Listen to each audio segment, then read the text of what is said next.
تمثل ابونا ايات اسكي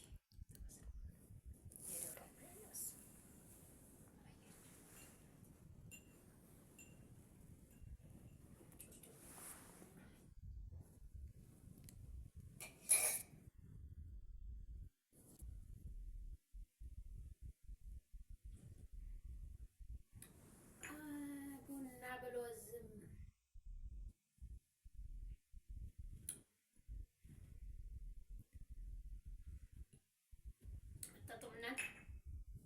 ቡና ጠጡ ትግዳላችሁ ጠጡ ይሻላችኋል።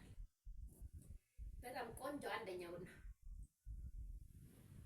እኛ መቼም በቡና አንታማም። በጣም ቆንጆ ቡና ነው። በቡና አንታማም። በጣም አሪፍ ቡና።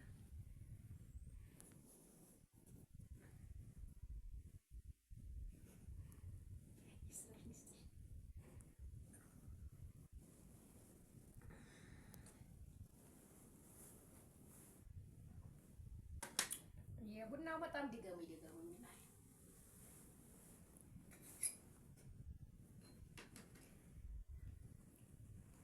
እኔማ ለደግሞ ለምን መሰላችሁ ቡናው በጣም የሚታወቅ ቡና የምታፈላ ልጅ ያለችን ብታው በጣም የዶሮ አይን የመሰለ ቡና እንጠጣ ነው። ሁድን ፈታ በሉ ከኛ ጋር ቡናችሁን እየጠጣችሁ ፏፍንሽ ፍንሽንሽ በሉ እላችኋለሁ የኛ ውድ ቤተሰቦች።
ይኸውላችሁ ተመልካቾቻችን ምርጥ የሆነ የሚጥም የዶሮ አይን የመሰለ ቡና አፍልታለች።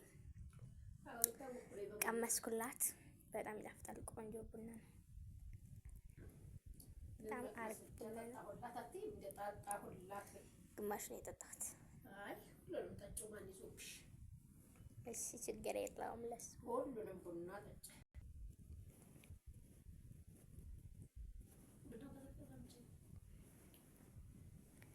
እና እኔ ቡናዬን እየጠጣሁኝ እናንተም እንዲች የመሰለች የዶሮ አይን ቡና በቤታችሁ እያፈላችሁ እሁድን ፏፈሽ በሉ እላችኋለሁ።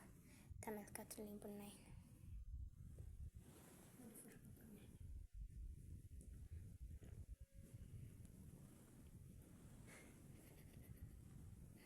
ይሄን የመሰለ ቡና እንግዲህ ተመልካቾቻችን በጣም አሪፍ የሆነ ቡና አፍልታለች። መሆነሽ ነው ዛሬ? ለምን ምን ነው ቡናው እንዲህ አደረገሽ መሰል? በጣም አሪፍ አደረኩት። አዎ ቡናው በጣም ቆንጆ ነው። አሪፍ ነው። እጅሽ ይባረክ። አሚን።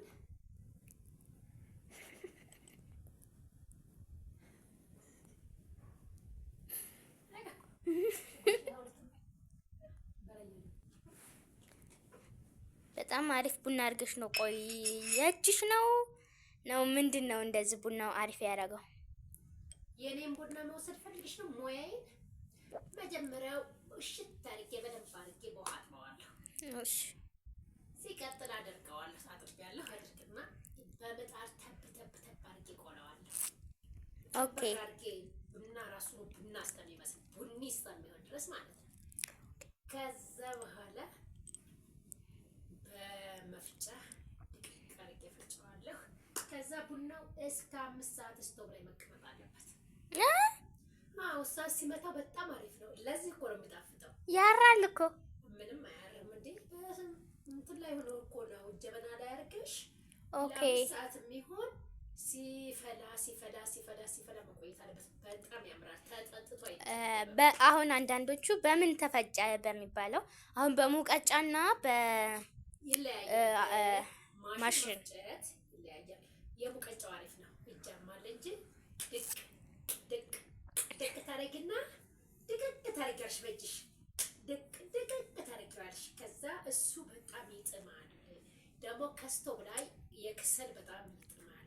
አባባል አይደለም፣ እውነተኛ አባባል ነው። እሺ። ከዛ እሱን በክሰል ለ5 ሰዓት የሚሆን ከሰሉ ጋር ቁጭ ብሎ ሲበስል ይቆያል። በኋላ ተጠጥቶ የማይጠገብ ቡና ይሆናል ማለት ነው። ኦኬ። አሁን ጀበናዎች እኮ አይተሽ ከሆነ የሆነች ጀበና አለች በብረት የተሰራች ሙሉዋ በብረት የሆነች እና ከዚች ጀበና የሚለይ ነገር አለው እንዴ ቡናው? በዛ በሁለቱም በጣም ይለያል። በሸክላ በእንደዚህ ሸክላ ጀበናና በብረት ጀበና ስታፈይው በጣም ልዩነት አለው። ይሄ ሸክላው ራሱ ቡናውን እንዲጥም ያደርገዋል። የብረቱማ ያን ለጊዜው ቶሎ ብለሽ ለችኮላ ስራ ላይ ልትሄጂ ለምሳሌ ቡና ካልጠጣሁ በጣም ካልሽ ቶሎ ፊል ታደርጋለች። ቶሎ በዛሽ ጠጥተሽ እንደ ውጮቹ ምናምን ቶሎ ወደ ስራ ትሄጃለሽ። ይሄሳ ግን ሲፈላ ይቆያል። ቆንጆ ቡና ሲባል አቤት ምድና ይሆናል ማለት ነው። ይሄ ነው ያለኝ እውቀት፣ ይሄ ነው ባይዘው። እኔ የሚመቸኝ አንደኛ የሚመቸኝ በስቶቭ ነው የምቆላው። ሁለተኛ ደግሞ የማፈላውን በስቶቭ ነው። ሶስተኛ ደግሞ የማፈላበት ጀበና ሳይሆን ይሄ የብረት ጀበና ነው። ግን እኔ እንደዛ አድርጌ ባፈላ በጣም ይጣፍጠኛል። ቢገርምሽ ስለቡና ጣዕሙ ስለማታውቂ ነው። ብታውቂ ኖሮ በስቶቭ ቆርተሽ በስቶቭ በማሽን ፈጭተሽ በብረቷ በብረቷ ቡና አፍልተሽ የምትጠጪው ቡና የችኩል ቡና ስራ ቴጂ ቸኩለሽ ምናምን ሰዓትሽ ላለማስወሰድ ብቻ።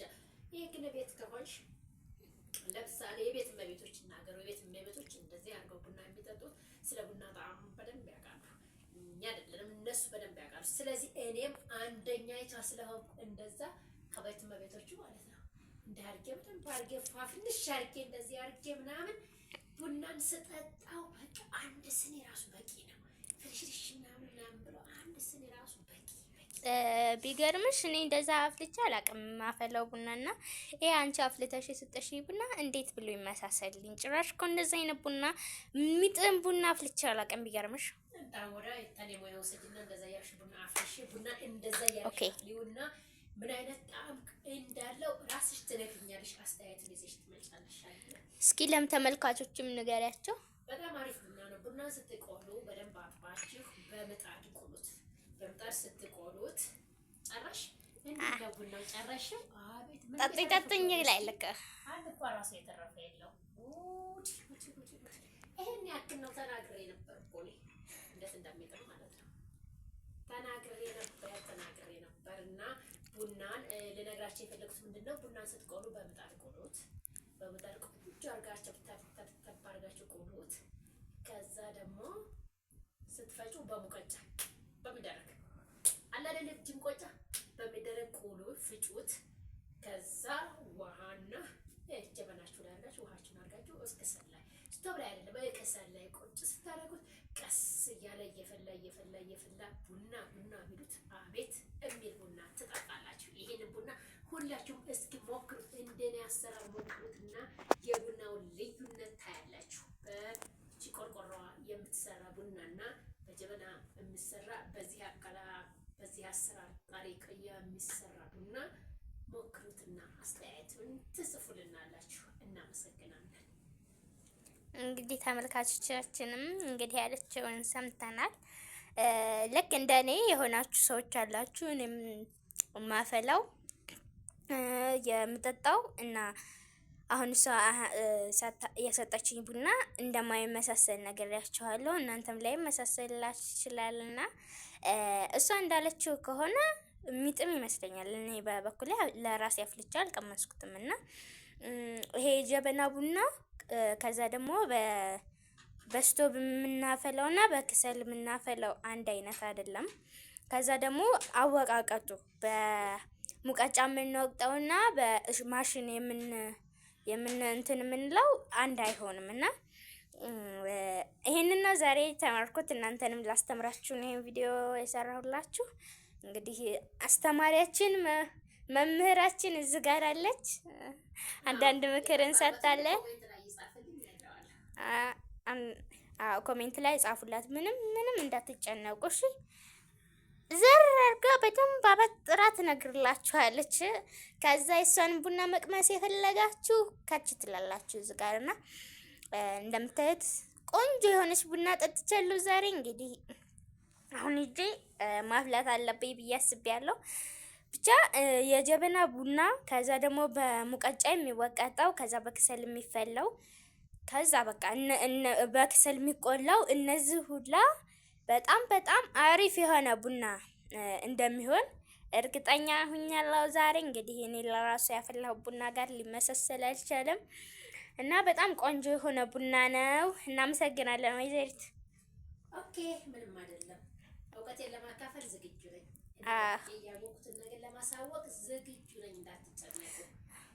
ምንም ነገር ሲጠፋችሁ እሷ ጋር ከጅበል ኮሜንት ላይ ጻፉላት። ላይክ፣ ሼር፣ ሰብስክራይብ ማድረግ እንዳይረሳ። የዛሬው ቪዲዮአችን ይሄን ይመስላል። ቻው ባያቸው። ባይ ባይ። እናመሰግናለን። በሌላ ቪዲዮ እስከምንገናኝ ቻው። ደህና ሁኑ። እንወዳችኋለን።